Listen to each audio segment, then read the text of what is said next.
तो हाँ जी, आज बात करेंगे हम लोग ट्रम्प के यू टर्न और ये पॉलिसी शिफ्ट और ये बहुत सारी चीज़ें कर रहे हैं उस पे, जो कि बर्निंग टॉपिक है और इसलिए इस चैनल पे हम लोग आए हैं और बात करेंगे। और मेरे हिसाब से जो रीसेंट H1B का मुद्दा है वो पॉलिटिकली मोटिवेटेड तो है ही, at the same time Americans के लिए वो सही है, लेकिन वी एज ए इंडियन हम लोग के लिए एक बड़ा सेटबैक है ये।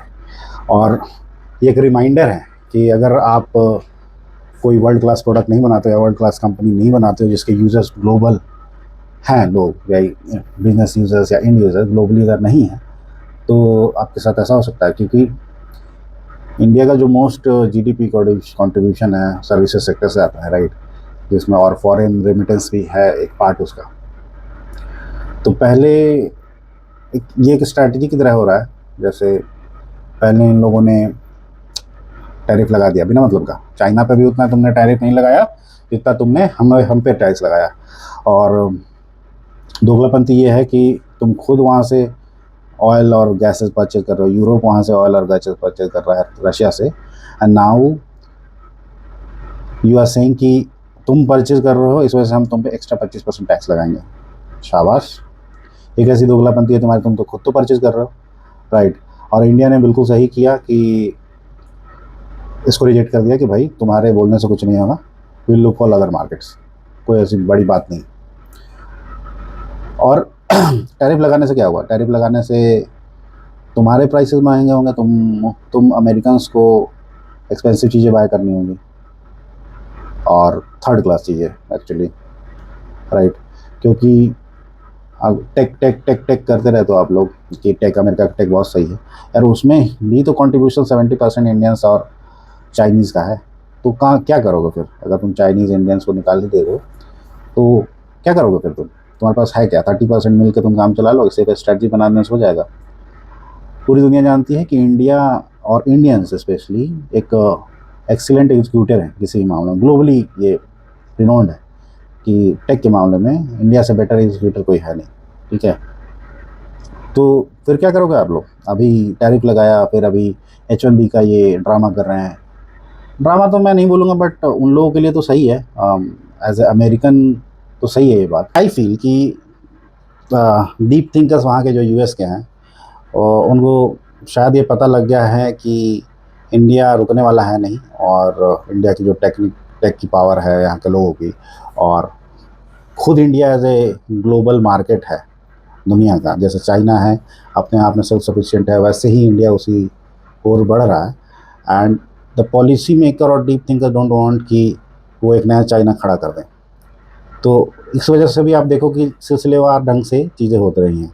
जैसे इनिशियली था कि कैंपेनिंग में ट्रम्प के था कि H1 वीज़ा को अपोज करेंगे, लेकिन फिर प्रेशर आया इलॉन मस्क का, तो इन्होंने बोला कि नहीं, H1 वीज़ा को अपोज नहीं करेंगे। जब ट्रम्प अलग हुए तो इंडिया पे टैरिफ लगा दिया 50% का, जो कि कोई सेंस नहीं बनाता जिस एक्विजिशन को लेके लगाया। क्योंकि यूरोप खुद तेल बाय और गैस बाय करता है, यूएस बाय करता है रशिया से तेल, और चाइना करता है। उन सब पे तुमने 25% लगा, और इंडिया पे स्पेशली तुमने मोदी एज ए फ्रेंड बोल के तुमने 50% टैरिफ लगाया, जो कि अननेसेसरी है। और ट्रम्प तो 4 साल का मेहमान है, फिर क्या करेगा? क्योंकि इंडिया और यूएस का जो रिश्ता इतने सालों में इन लोगों ने सब मिलजुल के मजबूत किया, और डिफेंस के समझौते और ये कॉन्ट्रैक्ट भी होने लगे थे, तो उस सब को ट्रम्प ने मिट्टी में मिला दिया। एंड एक सिलसिलेवार आप देखोगे कि ट्रम्प ज़बरदस्ती वहाँ के डेयरी कंपनीज़ को, सीड्स कंपनीज़ को, और जो मोटे अनाज बनाते हैं उन कंपनीज़ को यहाँ परमिशन देना चाहता है, और मोदी ने स्ट्रेट अवे रिजेक्ट कर दिया। तो काइंड ऑफ किस यानी बिल्ली खम्मा नोचे वाली बात है कि क्या करेगा, तो टैरिफ लगा देते हैं, ये कर देते हैं। और एक सिलसिलेवार ढंग से आप देखो कि पहले टैरिफ लगाया, यूरोप पे प्रेशर बना रहा कि तुम भी टैरिफ लगाओ। अभी रिसेंटली न्यूज़ अगर आप देखोगे कि चाबहार जो पोर्ट बना दिया इंडिया ने, मतलब अब ऑपरेशनल होने वाला था, 4700 करोड़ लगे बनाने में चाबहार को, और उसमें सब्सिडी मिल रही थी उधर से यूएस से, उसको भी बंद कर दिया। अब इतना 2700 करोड़ जो लगाया इंडिया ने, जस्ट कि Iran nuclear deal and all that नहीं मान रहा। तब तुम्हें कुछ विज़न है या नहीं है? ये पहले तुम लोगों को नहीं बता रहा था कि ये कंट्री मानेगा या नहीं मानेगा? मतलब जैसा तुम्हारा अपना पॉलिसी शिफ्ट रात रात में कुछ और पॉलिसी होती है, सुबह कुछ और पॉलिसी है, तो वैसे दूसरी कंट्रीज नहीं चल रहा है ना, रातों रात पॉलिसी नहीं चेंज कर रहा है दूसरी कंट्रीज। तो अब वहाँ भी इंडिया को एक बड़ा डेंट मिला, टैरिफ के रूप में डेंट मिला। यूरोप से को प्रेशर कर रहा, H1 वीज़ा पे बैन लगा रहा और फी लगा रहा इतना। तो व्हाट आई बिलीव कि overall they know deep down कि इंडिया जो है इकोनॉमिक पावर और टेक पावर बनने वाला है, इस वजह से किसी तरह इंडिया को नीचे करो, डेड इकॉनमी बना दो। तो लेकिन ऐसा होने वाला नहीं है, और फिर से आप यू टर्न लेते हो। पहले बोला कि हम $1 लाख लगा देंगे 21 तारीख या 22 तारीख से, कोई भी जो बाहर भी गया उसको रिटर्न करने में, स्टैंप लगाने में उसको $1 लाख देना पड़ेगा। अब जब प्रेशर पड़ा तो ये पॉलिसी गॉड नोज कैसे ये लोग फॉर्म कर रहे हैं और कौन ज्ञान दे रहा है ट्रंप को। मेरे को लगता है जैसे राहुल गांधी को सैम पित्रोदा ज्ञान देता रहता है उलूल जुलूल कि देश का बट्टा ही बैठ जाए, उसी तरह वहाँ पे मिला हुआ इसे कि क्योंकि ऐसे ओवरनाइट पॉलिसी ऐसे बिना डिस्कस किए आप लगा रहे हो तो आप तो चले जाओगे 4 साल में। ओवरऑल ग्लोबली आपकी इकॉनमी वहाँ की कंपनी से ही चल रही है, सर्विसेज से चल रही है जो ग्लोबल लोग यूज़ करते हैं। आप उन कंपनियों के रेवेन्यू पे भट्टा लगाओगे तो ये टोटल ऑल इन ऑल जो है रेवेन्यू पे भट्टा लगाना ही है। तो क्या इससे अमेरिका सुपर पावर और बन जाएगा, जो आपका डेथ खत्म हो जाएगा? या आप चिंदी चोरी जो कर रहे हो, जैसे 60,000 65 या 70,000 के अराउंड लोग जाते हैं ईयरली।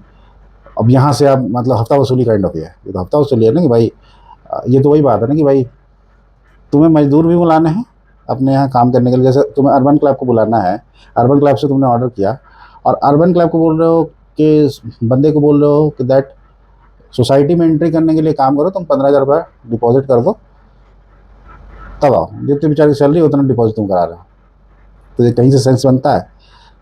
हमें तुम्हें ज़रूरत है हमारी, राइट? आप बुलाते हो क्योंकि वहाँ के क्लाइंट्स जो हैं उनको चाहिए कि हमारा हमारा हमारे पास रह के वहाँ के लोग काम करें। अब ऐसा कोई रिक्वायरमेंट H1B वीज़ा का नहीं होता बहुत सारे केसेस में। ये तो फैक्ट है कि मिसयूज़ तो हो रहा है, राइट? क्योंकि बड़े सारे ऐसे चीज़ें हैं, जैसे बड़े सारे ऐसे काम हैं जिन पे कि ज़रूरी नहीं है कि लोगों को वहाँ रहें, लेकिन कुछ होता है वहाँ के अमेरिकन क्लाइंट की नहीं मेरे साथ सामने रह के मेरे नीचे काम करे, मेरे को देखना है, तो वो नहीं हो पाएगा। अब भूल जाओ। तो एज ए क्लाइंट आपको भी अपना बिहेवियर एटीट्यूड में चेंज लाना ही पड़ेगा, क्योंकि आपके पास आप बोल तो रहे हो कि अमेरिकन फर्स्ट, लेकिन वहाँ स्किल्ड रिसोर्स रहेंगे ना, तभी तो।